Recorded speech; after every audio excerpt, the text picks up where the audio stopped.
Hi friends, அஸ்ஸலாமு அலைக்கும். Sunday special என்னன்னு பார்க்கலாம் வாங்க.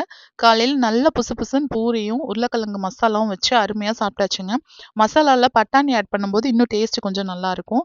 மசாலாவை வந்துட்டு அந்த கிழங்கு ஃபுல்லாக வந்து மசிச்சு விட்டுறாம இங்கேயும் அங்கேயுமா கிழங்கு இருந்துச்சுன்னா சாப்பிடும்போது அந்த பூரியோட வச்சு சாப்பிடும்போது டேஸ்ட் வந்து ரொம்ப சூப்பராக இருக்கும். இன்னைக்கு பிரேக்ஃபாஸ்ட் ரொம்ப சூப்பர். லஞ்ச் ப்ரிப்ரேஷன் என்னன்னு பார்த்தலாம் வாங்க.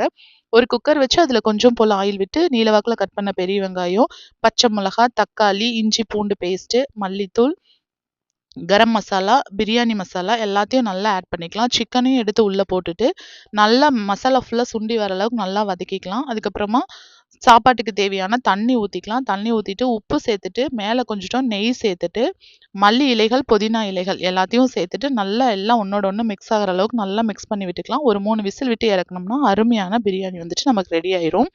சிக்கன் வந்து கொஞ்சம் 65 போடலாம் அப்படின்னு சொல்லிட்டு எடுத்து வச்சிருக்கேன். இதில் பார்த்தீங்கன்னா இஞ்சி பூண்டு பேஸ்ட்டு, மிளகாய் தூள், மஞ்சள் தூள், சிக்கன் 65 மசாலா, உப்பு, கொஞ்சம் கார்ன்ஃப்ளவர் மாவு எல்லாத்தையும் போட்டு ஒரு 1/2 அன் நல்லா ஊற வச்சுட்டு ஒரு கடாய் வச்சு அதில் கொஞ்சம் நல்லா ஆயில் விட்டு நல்லா ஆயில் ஹீட் ஆனதுக்கப்புறமா நம்ம பெரட்டி வச்சிருக்கிற சிக்கன் 65 எடுத்து ஒன்னோட ஒன்று ஒட்டாமல் தள்ளி தள்ளி போட்டுட்டு நல்லா பொரிச்சு எடுத்தோம் அப்படின்னு சொன்னால் அருமையான சிக்கன் 65 ரெடி. எங்களோட சண்டே சூப்பராக போச்சு. உங்கள் சண்டே எப்படி போச்சுன்னு மறக்காம